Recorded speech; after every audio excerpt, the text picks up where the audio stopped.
comment ça va se passer? Les duos sont de 40 minutes. Donc là, il va y avoir 2 intervenants sur une thématique, 40 minutes. Ensuite, une deuxième thématique, toujours avec Clélie qui va diriger cela, avec 2 autres intervenants. Et ensuite, des questions-réponses avec la salle de 40 minutes, où les 4 intervenants pourront répondre à vos questions pendant 40 minutes. De manière, vous avez compris qu'il y a un timing à respecter. Donc si vous me voyez passer un moment en faisant comme ça veut dire qu'il reste 3 minutes. Voilà, il reste 3 minutes, pas 5, 3. Et quand ça sonne, il va y avoir un jingle. Est-ce qu'on peut entendre le jingle, Jacques?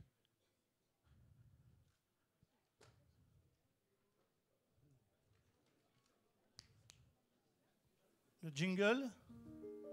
Voilà, quand vous entendez ça, c'est fini. Et donc, l'intervenant qui a la parole termine son propos. Mais ça n'est pas relancé, ça sera pour être relancé dans les questions-réponses. Donc voilà la règle du jeu, elle est très simple. Et je fais confiance à Clélie pour maîtresse de cérémonie hors pair. Je te remercie parce que je sais que pour toi en ce moment, c'est pas facile, hein, tu dors pas beaucoup. Donc voilà. Je suis très heureuse d'être là et d'inaugurer en plus les premiers duos, on va dire, des rencontres. Oui, c'est une formule que nous n'avons jamais fait.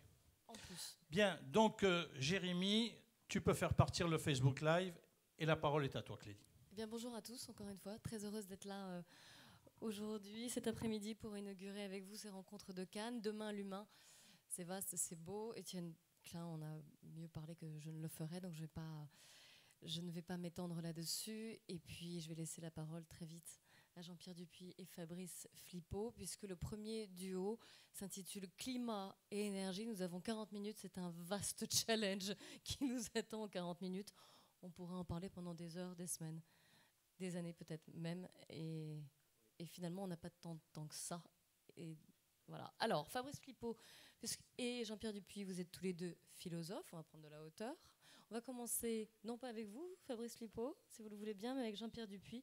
Vous êtes également professeur à l'université de Stanford et je vous laisse la parole. En Californie. Merci. Sans micro ou...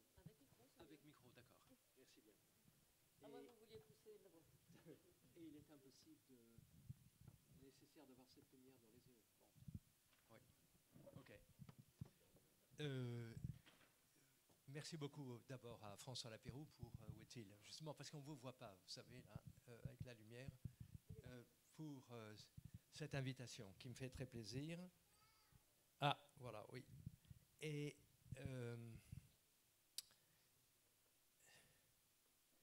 la journaliste...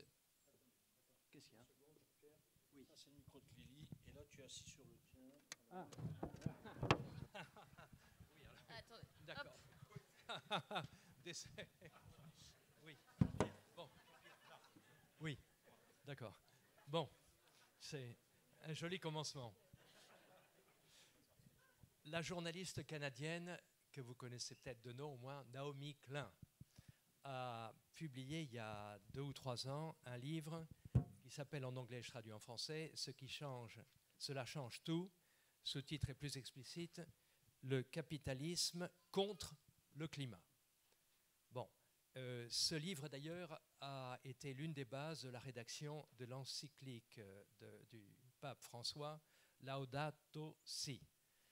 Dans ce livre, elle défend une thèse assez paradoxale, mais qu'on peut comprendre et expliquer. Les climato-sceptiques, dit-elle, sont plus proches de la vérité que les capitalistes verts, ceux qui sont partisans de la croissance verte. Paradoxe. Car ces capitalistes verts croient que le capitalisme peut être peint en vert sans que rien d'autre ne change. Les premiers, les climato-sceptiques, comprennent que c'est impossible et du coup ils préfèrent nier la menace. De ce point de vue, on peut dire que nous sommes tous, à des degrés très divers, des climato-sceptiques. Nous savons, mais nous n'arrivons pas à croire ce que nous savons. Alors, je parle de moi, il y a exactement 45 ans, c'est horrible. Ça, c'est le privilège de l'âge, hein, que je travaille sur le sujet, 45 ans, parce que 1973, c'est la publication d'un livre d'Illich qui a eu, de Ivan Illich, ce nom ne dit peut-être pas grand-chose aux jeunes, un livre qui a eu beaucoup d'influence, qui s'appelait Énergie et équité. Et j'ai contribué à la rédaction de ce livre. Bon, eh bien, j'ai beau avoir travaillé toutes ces années sur le sujet, je ne suis pas sûr d'avoir peur. La menace climatique n'arrive pas à me faire peur, alors que je sais qu'elle devrait me faire peur, qu'elle devrait tous nous faire peur. Bon, alors cette introduction étant faite, je veux aborder deux sujets. D'une part, la question de la pédagogie du changement climatique. Qu'est-ce que nous savons, comment nous le savons, et rendre justice d'une certaine manière aux climato-sceptiques. Car certes, certains sont des vendus aux industries fossiles, d'autres défendent une idée de la science pure, etc. Mais certains sont d'authentiques penseurs. Bon, et il faut faire droit à ce qu'ils disent. Donc, pédagogie du changement climatique, en essayant de répondre aux climato-sceptiques. Et mon autre sujet, tout ça en très peu de temps, je le sais, la question du verrou de la justice sociale.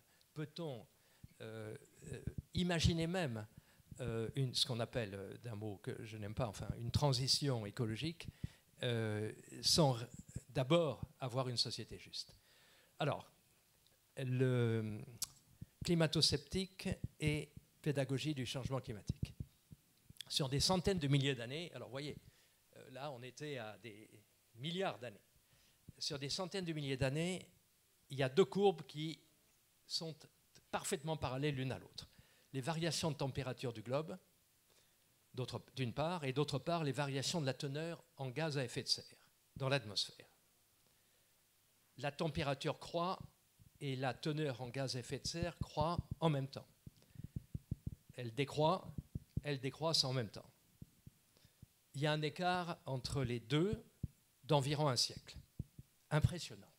À ceci près que les variations de la température précèdent celles de la teneur en gaz à effet de serre. Cela devrait être le contraire, non? La cause supposée suit l'effet supposé. C'est évidemment un argument très fort en faveur des sceptiques. Bon, alors je vais essayer d'éclairer cela. C'est un joli paradoxe. En vérité, les variations de température sont bien cause des variations en teneur en gaz à effet de serre. Mais l'inverse est aussi vrai. On a affaire donc à une boucle causale ici, on a affaire à un système complexe. Les variations de température sont cause des variations de la teneur en gaz à effet de serre. Bon, je vais citer ici trois effets que nous connaissons tous d'une certaine manière. En considérant trois gaz à effet de serre, le CO2, qui est un peu le bouc émissaire, il y a aussi le méthane, le gaz des marais qui pue, le CH4, et le plus répandu des gaz à effet de serre, on l'oublie souvent, c'est la vapeur d'eau, H2O. Et je vais considérer trois éléments, la Terre, le ciel et l'océan. La Terre, quand la température augmente, le permafrost qui recouvre la Sibérie, l'Arctique, etc., fond, et le méthane qui était sous cette couche de glace s'échappe. Méthane produit par des centaines de milliers de décomposition des végétaux.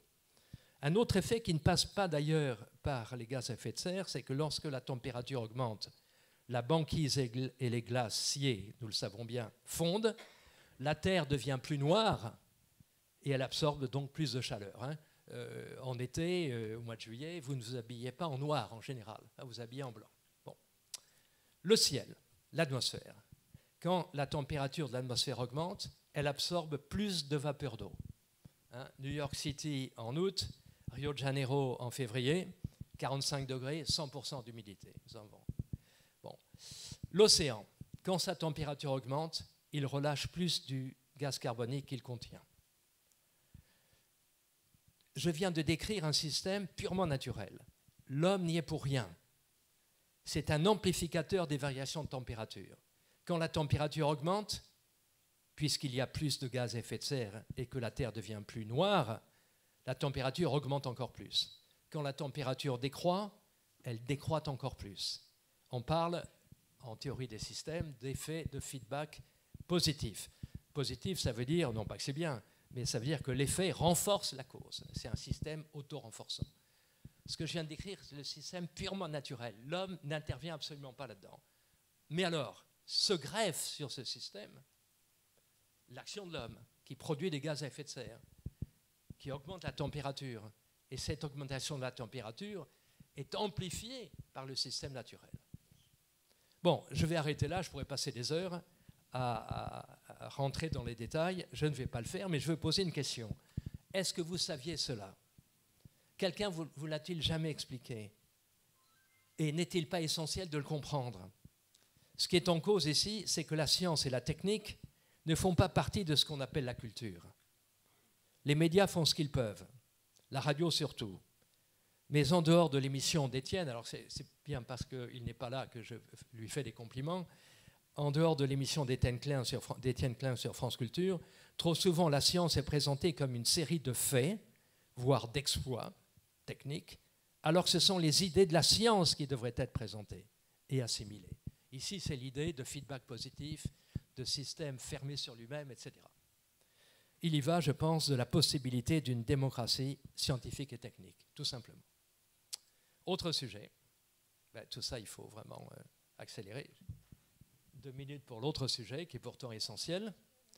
Le verrou de la justice sociale. La transition écologique présuppose une société juste, sinon on va droit à l'échec. Voir ce qui se passe actuellement avec les gilets jaunes. L'exécutif aujourd'hui, je parle de la France, est face à une quadruple exigence. Je devrais dire, se croit devoir faire face à une quadruple exigence. Premièrement, maintenir le mode de vie. Bon, reflet plus du libéralisme politique, à vrai dire, que du libéralisme économique. Par exemple, se déplacer où on veut. Je prends un exemple faible, mais qui est finalement très important, le tourisme. Bon. Aux États-Unis, où je vis une grande partie de l'année, le mode de vie américain, the American way of life, est sacré. C'est le mot qui revient tout le temps. Il n'est pas question d'y toucher. Première exigence. Deuxième exigence, donc, lutter contre le changement climatique. Troisième exigence, assurer la justice sociale, sans quoi il n'y a pas de société viable. J'illustre ce point. Prenons le conflit sur le prix de l'énergie. Pour les économistes, je n'ai même pas besoin de dire les économistes libéraux, parce qu'ils le sont tous d'une certaine manière, pour les économistes, les prix guident les choix des gens. Si on veut lutter contre le changement climatique, il faut sortir des ressources fossiles, bien évidemment, et pour cela, il faut faire croître le prix de celle-ci. Aujourd'hui, j'ai vérifié ce matin, le prix du baril de pétrole à New York est à peine plus de $50 le baril. Donc. Il faudrait qu'il soit au moins 4 fois, sinon 5 fois plus fort pour décourager nos sociétés d'avoir recours aux ressources fossiles. Très bien. Mais il y a une hypothèse que les économistes font et qui n'est absolument pas vérifiée dans la réalité, c'est que les gens ont le choix, qu'ils ont des alternatives. Or, ils n'ont pas ce choix car ils vivent dans un espace et un temps qui précisément ont été façonnés par une énergie très bon marché. Voilà. Quatrième exigence, qui est spécifique à la France, sortir de l'énergie nucléaire, qui a évidemment l'énorme mérite d'être relatif, d'être décarboné, mais l'insigne danger de provoquer des accidents très graves, certes avec une probabilité a priori très faible, et de produire des déchets dont on ne sait que faire. 4 exigences, donc mode de vie, changement climatique, justice sociale, sortir du nucléaire. Eh bien, là je ne suis pas ici pour défendre Macron, hein, mais je dis que 1, 2, 3 et 4 sont radicalement incompatibles, complètement incompatibles. Donc on ne peut pas accuser l'exécutif de ne pas s'en sortir. Alors, des 4, quel est l'élément le plus faible, celui qu'il est le plus facile de faire sauter? Mais c'est évidemment le changement climatique, la lutte contre le changement climatique. C'est lui qui est sacrifié. L'élément le plus difficile à sacrifier, si je peux dire, c'est le premier. Maintenir le mode de vie, hein, qui est sacré. Bon, ça pour les Américains, pour nous, il n'est pas sacré, mais enfin, alors, je termine en disant que voilà mon diagnostic et je pressens que mon partenaire, mon camarade ici présent, Fabrice, va justement parler de ce verrou. Comment faire sauter ce verrou, à savoir le mode de vie. Voilà, merci beaucoup. Merci Jean-Pierre Dupuis. C'est parfait. C'est exactement ce que vous aviez annoncé.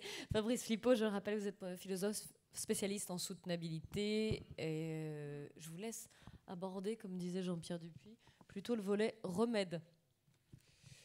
Oui, alors tout à fait. Je vais juste finir de compléter un tout petit peu sur le diagnostic aussi, à savoir que, juste pour qu'on voit bien, hein, le réchauffement climatique, finalement, il faut voir que l'atmosphère est une espèce de couverture, enfin les gaz à effet de serre créent une espèce de couverture autour de la planète, et plus il y a de gaz, plus ça chauffe. C'est assez simple en fait à comprendre. Et il faut voir aussi l'écart, hein, c'est-à-dire qu'est-ce que représente un réchauffement de 1, 2, 3, 4, 5 degrés. Alors en fait, 1, 2, 3, 4, 5 degrés, personne ne sait trop ce que ça va faire, hein, les modèles ne sont pas d'accord entre eux, etc. Par contre, 5 degrés de moins, on sait ce que c'est. 5 degrés de moins, c'est la période glaciaire. Et la période, donc il y a plus de 20 000 ans. Et lors de la période glaciaire, le niveau de la mer il est 120 mètres plus bas, pour donner une petite idée. Le climat français, c'est le climat de la Sibérie. Toujours pour donner une petite idée, la banquise descend jusqu'à Brest. Hein. Donc vous voyez que quelques degrés d'écart, en fait, ça change complètement tout. Donc ça, c'est le premier point. Donc ça veut dire que si le climat change dans des conséquences très importantes, ça veut dire aussi, ça c'est le deuxième point, que la biodiversité, hein, parce que tu n'as pas parlé de la biodiversité, mais en fait, parce qu'on dit souvent, oui, on parle beaucoup d'énergie de climat et on ne parle jamais de biodiversité. En fait, ce qui est très problématique avec le climat, c'est ses conséquences sur la biodiversité, notamment sur l'agriculture, puisque les modes de culture aujourd'hui sont calqués sur un climat assez régulier, hein, c'est-à-dire qu'on peut planter quelque chose et savoir ce qui va pousser parce qu'on connaît le climat, on sait ce qui va se passer entre les deux. Si on plante une plante tropicale au pôle Nord, ça ne va pas marcher, etc. Ça a l'air évident, hein, mais si les climats changent, eh ben, c'est plus évident, on ne sait plus ce qu'il faut planter, etc. etc. Donc voilà, faut avoir ça en tête que finalement dans le problème du climat, ce qui est embêtant, c'est la biodiversité, c'est la nécessité, l'indépendance, tu parlais de logique systémique, hein, la dépendance dans laquelle nous sommes de ce qu'on appelle maintenant les services écologiques, hein, c'est-à-dire les services que la nature nous rend au quotidien et que nous, dans les villes, souvent, on n'a pas conscience. Parce que les agriculteurs ont un peu plus conscience, même s'ils polluent beaucoup par ailleurs, ils ont souvent quand même plus conscience parce qu'ils sont au quotidien auprès de ces cycles, ils les voient. Alors que les villes sont assez coupées de tous ces cycles-là. Donc ça, c'est une difficulté première. Tu disais comment se représenter le climat.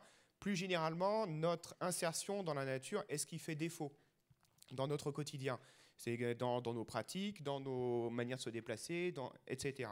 Donc ça, c'est le deuxième point. Le troisième point, c'est que quand on parle d'énergie-climat, hein, aussi, je rejoins ce que tu disais, à savoir que le fossile façonne, et plus généralement l'énergie, façonne les modes de vie.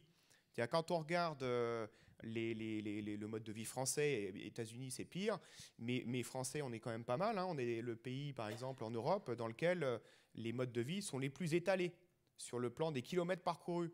Alors on se moque des Américains en disant ils prennent leur voiture pour un oui, pour un non, mais il faut voir qu'en France on est premier à faire la même chose quand même. Hein. C'est comme pour les McDo. Hein. On critique beaucoup les McDo, mais la France est le pays où il y a le plus de McDo en Europe.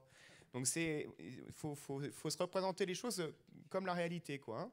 Et la réalité, c'est que pour une partie des Français, il faut prendre la voiture pour aller au supermarché, puisqu'il n'y a plus de commerce de proximité, prendre la voiture pour aller à l'école, prendre la voiture pour aller au travail, prendre la voiture pour aller les activités des enfants, prendre la voiture pour ceci, prendre la voiture pour cela. Et le mode de vie est étalé, hein, c'est-à-dire que toutes les distances sont grandes. Un géographe a montré qu'on n'a pas gagné, écoutez bien, hein, on n'a pas gagné 1 minute de temps de déplacement par jour, dans temps de déplacement de transport, on n'a pas gagné 1 minute depuis l'époque des pharaons, carrément. C'est à peu près toujours 1 heure par jour.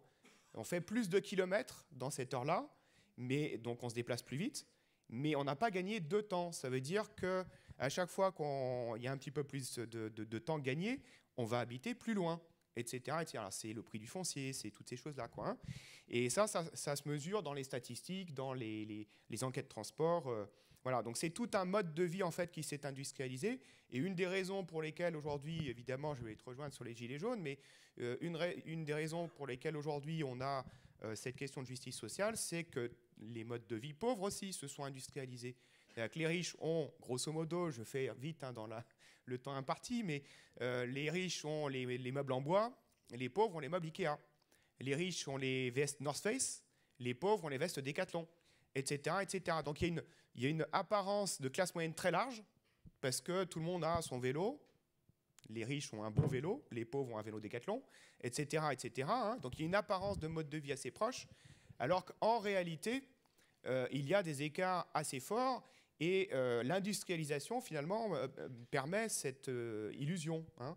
Et l'ancien responsable de la FNSEA, Xavier Belin, disait très explicitement, moi je veux bien produire de la qualité, mais il faut penser aux Français qui ne veulent pas, alors est-ce qu'ils veulent, je ne sais pas, mais c'est ce qu'il disait, qui ne veulent pas dépenser plus de 10% de leur budget dans l'alimentation. Donc on doit continuer à faire de l'industriel parce que les gens sont pauvres, tout simplement. On doit continuer à faire du décathlon, etc. Donc quand on dit le mode de vie, oui, c'est un mode de vie avec des moteurs quand même. Hein. Les moteurs, c'est ceux qui sont leaders d'opinion, c'est en grande partie, hein, qui vont imposer ou qui vont suggérer les codes, qui passent à la télé, voilà, plutôt. Et puis ceux qui essayent, hein, parce que c'est ça la définition de la pauvreté, qui essayent de vivre dignement. Et vivre dignement, c'est avoir ce que la norme sociale considère qu'il est nécessaire d'avoir. Et chez nous, en France, hein, quand vous demandez l'opinion aux gens, c'est à peu près 1 000 euros, 1 100 euros pour avoir ce que tout le monde doit avoir. En dessous, vous êtes considéré comme pauvre. Je vous rappelle que le seuil de pauvreté officiel, c'est 800 euros. Hein. Donc on est déjà bien pauvre aux yeux de la population quand on est pauvre officiellement. Donc la pauvreté, parce qu'il faut bien resituer les choses, hein, 1 000 euros, on est pauvre en Europe, en France. Alors qu'à l'échelle mondiale, 1 000 euros par mois, ça fait 12 000 par an. La classe moyenne mondiale, c'est 6 000 euros par an. La classe moyenne mondiale, c'est 2 fois moins. Donc il y a tout un tas de pays en ayant beaucoup moins, on n'est pas pauvre. On n'est pas pauvre, pourquoi? Parce que la norme sociale est différente. Donc vous voyez, tout ça, ça compte et ça permet aussi ce que disait Rousseau, c'est-à-dire qu'il faut qu'il y ait une généralité sociale pour qu'on puisse faire une loi. On ne peut pas faire de loi, et Macron, c'est son problème en ce moment, on ne peut pas faire de loi quand des gens vivent dans des mondes différents. Ils n'ont plus rien de commun. Donc à partir de là, il n'y a plus de généralité sociale possible. Voilà. Donc ça, c'est un peu le troisième point, ce qui m'amène au quatrième, qui est de dire, le débat est technique, certes, mais tout le monde voit bien qu'il est hautement politisé, et j'en donne 2 exemples. Premier exemple, les gilets jaunes, on pourrait montrer très facilement pourquoi, à la fois quand le gouvernement actuel dit « je vais pousser les renouvelables », donc les tarifs de rachat, en fait, les tarifs de rachat sont financés par les pauvres. Il faut le savoir, hein, c'est les pauvres qui payent le photovoltaïque. Le tarif de rachat, il est réparti sur tous les Français comme la TVA et par la CSPE. Et à partir de là, ça veut dire qu'on paye d'autant plus relativement qu'on est pauvre. Donc ça veut dire on va faire payer les pauvres pour les renouvelables. Première annonce. Hein. Vous comprenez qu'ils ont un petit peu de mal à ce que ça va. Non, ils n'ont pas l'énergie renouvelable et en plus, il faut qu'ils payent pour aider au développement. Donc problème. Deuxième exemple, j'ai pas projeté, mais le journal, alors ça rejoint complètement ce que tu disais, le 25 octobre dernier, le magazine Le Point a fait sa une sur les nouvelles solutions pour sauver la planète. Les nouvelles solutions pour sauver la planète, c'est la géo-ingénierie. Et il dit, la géo-ingénierie, ça va marcher, et ça a bien embêté les Naomi Klein. En gros, c'est ça l'argumentation. La preuve que ça va marcher, c'est parce que Bill Gates s'investit dedans. Voilà. Et il se trouve que ce pauvre journaliste est complètement à côté de la plaque parce que le GIEC, qui n'est pas Naomi Klein, hein, c'est un groupe d'experts avec des scientifiques nommés par les États-Unis et notamment par Donald Trump. Donc bon, on peut dire que c'est des lobbyistes écolos. Ce rapport porte sur l'1,5 degré, porte en grande partie sur la géo-ingénierie, dans lequel il dit en gros, il y a très peu de chances que ça marche. Et si ça marche, il y a très peu de chances que ça produise l'effet espéré. Autant dire que non, pauvre journaliste du Point, il faudrait peut-être, au lieu de diffuser des fake news, il faudrait peut-être regarder un tout petit peu les... Voilà, donc on retombe, pourquoi il nie? Pourquoi est-ce qu'il nie? Pourquoi est-ce qu'il ne va pas s'informer? Pourquoi est-ce qu'il fait de l'idéologie plutôt que de l'information? Donc ça, c'est mon 4e point. Le 5e point, c'est les solutions existent. Alors, quand on regarde, c'est-à-dire qu'il est très facile, en fait... Voilà, il est très facile, en fait, de réduire les émissions de gaz à effet de serre. C'est-à-dire que quand on regarde les émissions du Français moyen, il suffit de ne pas prendre l'avion. Déjà, ça fait beaucoup en moins. Hein. Il suffit d'isoler sa maison. Alors là, ça fait énormément en moins. Enfin, moins que l'avion quand même, hein, mais ça fait quand même 40% à peu près des gaz à effet de serre. En France, c'est l'habitat, donc il faut isoler l'habitat. Il faut réduire l'usage de la voiture, c'est évident. Il faut manger local et végétarien, parce qu'on dépense en gaz à effet de serre dans l'alimentation autant que la voiture, à peu près, hein, autant que la voiture. Je répète encore, 3e fois, autant que la voiture. Parce que c'est toujours très surprenant, mais ça l'est. Et puis, si possible, il faut éviter le numérique. parce que le numérique, c'est une catastrophe, du point de vue à tout point de vue d'ailleurs, mais du point de vue de l'impact gaz à effet de serre. Les gens le savent en grande partie. C'est-à-dire que contrairement à ce qu'il y a 5 ans, je dirais, quand on voit un peu ce qui se dit dans les débats Gilets jaunes, justement, ceux qui sont le plus loin des médias, et ben, ils savent que la voiture électrique, c'est un peu une arnaque. Ils savent, en gaz à effet de serre, hein, ils savent qu'il faudrait peut-être arrêter les avions avant d'arrêter la voiture de la personne qui va chercher sa baguette de pain, etc. Enfin, voilà, il y a beaucoup de choses quand même qui sont sues. Et je conclus là-dessus. Ils disent, le sondage de l'ADEME 2016 dit un point, avance un élément très important. On dit aux gens, la question c'est, qu'est-ce qui ferait que vous engageriez beaucoup plus dans la réduction de gaz à effet de serre? Et bien, de très loin, à 52% devant toutes les autres réponses, c'est il faudrait que l'effort soit équitablement réparti. Je vous remercie. Merci. Je vais rebondir tout de suite sur ce que vous venez de dire, avant de laisser la parole à Jean-Pierre Dupuis. Vous venez de citer un nombre de gestes, pas forcément petits d'ailleurs, que l'on pourrait faire pour réduire notre empreinte sur le climat, sur la planète, sur l'environnement. Et vous nous avez dit il suffit de... Mais certains vous rétorqueraient que c'est peut-être un refus de la modernité d'aller contre l'avion, d'aller contre le numérique, pour ne citer que ces deux-là. Qu'est-ce que vous leur répondez? C'est vrai, d'une certaine manière. Il faut vous dire les choses comme elles sont. C'est-à-dire que la modernité est en grande partie identifiée au système, disons, productiviste, de division du travail à l'infini et de production et de croissance, effectivement. Maintenant, qu'est-ce qu'on veut dire quand on veut dire c'est une critique de la modernité? Qu'est-ce qu'on veut dire, finalement? Peut-être qu'on veut dire aussi que c'est une certaine forme d'émancipation ou d'universalité. Si on dit ça, tout ce que je viens de dire est plutôt compatible avec l'universalité et l'émancipation. C'est-à-dire qu'il faut nous émanciper de tous ces systèmes-là aujourd'hui. Une sorte d'indépendance. Pardon ? Une sorte d'indépendance, vous voulez dire? Oui, émancipation, c'est pas tout à fait l'indépendance. Hein. L'indépendance, ça serait enfin, on peut le dire, oui, d'une certaine manière. Il faudrait. L'objectif, c'est aujourd'hui de ne plus dépendre de ces systèmes-là pour mettre en place d'autres manières de satisfaire les besoins qui soient réellement universalisables. Donc, il est là le truc un petit peu frelaté, entre guillemets, c'est que la modernité a mis en place une forme d'universalisme qui n'en est pas réellement un. Donc si on dit ce que je veux sauver dans la modernité, c'est l'universalisme, c'est l'humanisme, on pourrait dire ce que demain l'humain, c'est l'idée d'universalisme, avec la Renaissance, avec les Lumières, 18e siècle et tout, c'était l'humanisme au sens de l'universalisme.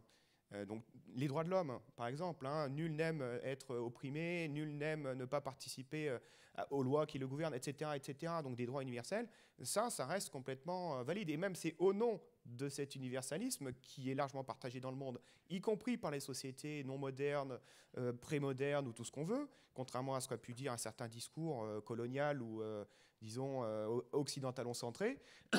Ce discours, il est assez largement partagé. C'est au nom de ce discours-là qu'il est urgent aujourd'hui de changer de système. Si je vous suis, c'est plus un retour aux valeurs, mais ce n'est pas forcément un retour en arrière, malgré l'apparence de progrès qu'on pourrait donner à toutes les inventions qui ont eu lieu depuis des siècles. Disons la représentation dominante, hein, qui n'est pas la représentation unique dans nos sociétés, est de dire, et on le doit en grande partie à Durkheim au XIXe siècle, et de dire finalement qu'est-ce que c'est qu'une société et comment ça se développe. Eh bien, une société, ça commence avec quelques individus qui font tous la même chose. Puis après, les individus se spécialisent, ploup, ploup, ploup, comme ça. Les spécialistes se relient entre eux en échangeant. Et puis comme ça, la division du travail et l'échange augmente et on est dans la 3e mondialisation. Enfin, après, on compte comme on veut, mais enfin, à mon avis, ça serait la 3e, on peut dire la 2e aussi. Bon. Mais c'est ce mécanisme-là qui s'étend, qui continue de s'étendre. Et ce mécanisme, effectivement, il a un début, c'est-à-dire la société primitive. Et puis, il a une fin qui est Star Trek, Valérian et la République et le marché galactique, quoi. Hein. Pas de limite, d'une certaine manière. C'est ce que portent les transhumanistes et Elon Musk, où voilà, faut toujours aller plus loin dans la technologie, dans l'accumulation de capital, etc. Donc, effectivement, cette représentation de l'histoire a une flèche. Il y a un début et puis une direction. Alors que là, ce qu'on est en train de dire, c'est donc dans cette représentation-là, la tendance, c'est de dire, dès qu'on fait quelque chose de différent, la question qui va être posée tout de suite, c'est mais on avance ou on recule? Parce qu'on reste dans cette idée que bah, si on n'avance pas, on recule. Alors que l'objectif aujourd'hui, c'est de dire, bah non, en fait, avancer ou reculer dans ce référentiel-là n'a pas de sens. C'est-à-dire qu'il faut justement, il faut sortir de cette vision arrière-avant plutôt, unique, pour se dire, mais finalement, quel est le monde qu'on veut construire ? Une vision un peu plus, je dirais, cosmologique, en fait, des choses. Cosmologique au sens d'ordonnancement d'un monde qui se réfère dans ce cas-là, non pas à un avant et un après, mais plutôt à un mal et un bien. Donc c'est plus le même point de référence. Merci. Jean-Pierre Dupuis, puisque on a la chance d'avoir un... Il est... D'accord. Voilà. C'est le mystère du micro. Hein.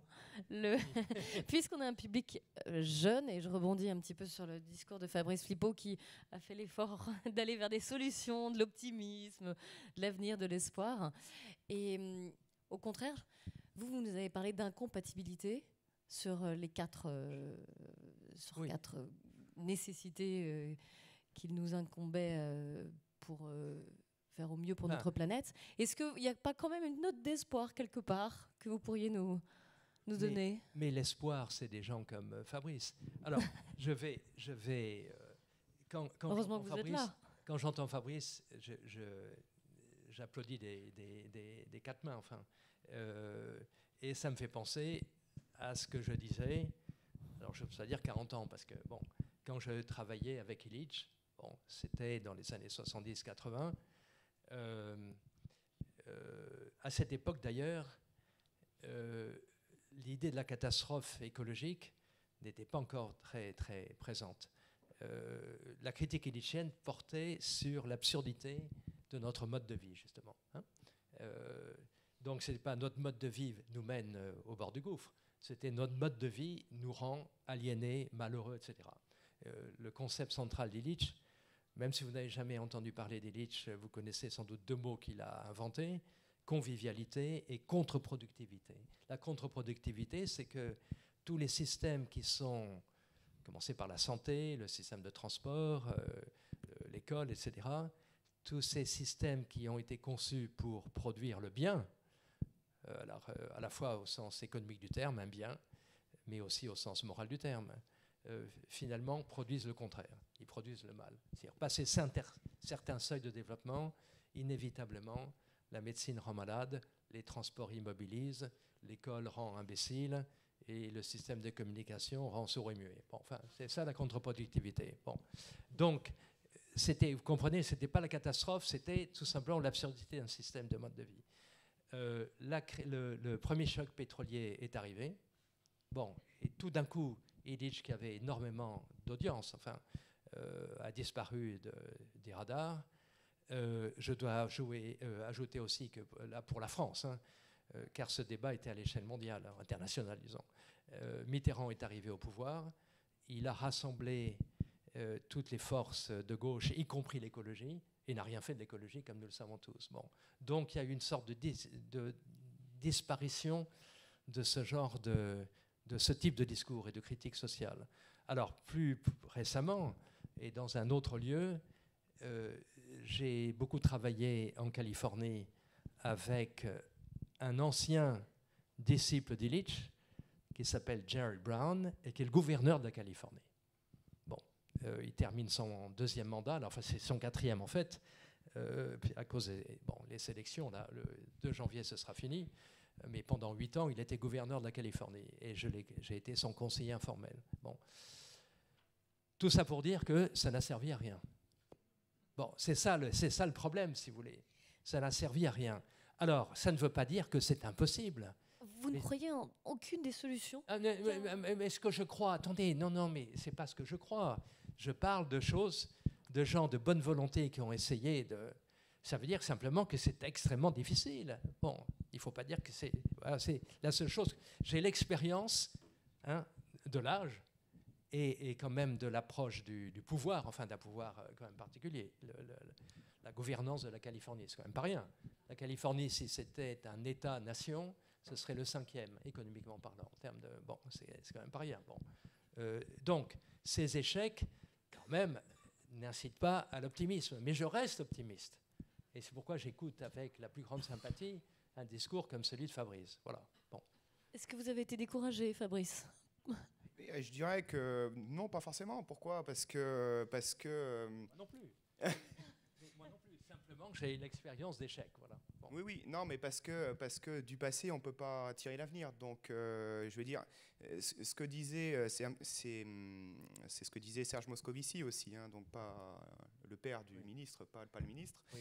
Serge Moscovici disait, à juste titre, me semble-t-il, que l'action des minorités actives, souvent, n'est pas visible tout de suite. C'est-à-dire qu'il y a un problème de déclenchement, disons, de l'action collective. C'est-à-dire, on voit bien chacun que ce n'est pas parce qu'on va devenir végétarien, bon, bah, ça fait quelques kilos de gaz à effet de serre en moins, ça fait quand même un paquet, mais enfin, c'est une personne. Alors, ça serait que la France, il reste 50, 60 millions, 70 millions, je ne sais plus à combien on en est, de personnes qui ne sont peut-être pas végétariennes. Et au-delà, il y a encore tous les Chinois, tous les Américains, tous les... Bon, on voit bien que c'est... D'ailleurs, c'est ce que disent aussi les Gilets jaunes. Ils disent, oui, c'est pas parce que je ne prends pas ma voiture que ça y est, on a réduit les gaz à effet de serre. On est d'accord. Donc, le problème, c'est comment on passe d'actions individuelles difficiles ou d'actions collectives difficiles, parce qu'après, c'est la poule à l'œuf. C'est-à-dire qu'on ne peut mettre en place des lois, c'est-à-dire de la généralité sociale, que si les individus sont, trouvent que cette loi est bonne. Et là, en l'occurrence, avec l'écotaxe, on voit bien qu'ils trouvent que la loi n'est pas bonne. Et donc, il y a plein de cas comme ça, de lois qui restent lettres mortes. Elles ont été votées, d'accord, mais comme tout le monde fait autrement, ça n'a pas d'effet. Donc, pour arriver à entraîner une masse importante d'individus, il faut autre chose. Et le changement dans l'humanité est quand même compliqué parce que, enfin, est compliqué. Si vous voulez, nous ne savons pas ce que les autres pensent. C'est ce qu'on appelle la transcendance. Hein. Chacun est transcendant par rapport aux autres. Nous ne voyons pas ce que les autres pensent. Et ce n'est pas parce que les individus continuent d'adhérer à des normes en apparence qu'ils continuent de prendre leur voiture tous les jours. Mais ce n'est pas pour ça qu'ils y tiennent forcément.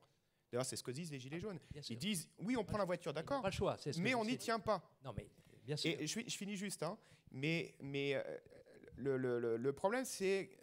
Donc, le problème. L'histoire humaine, elle n'évolue pas de manière linéaire.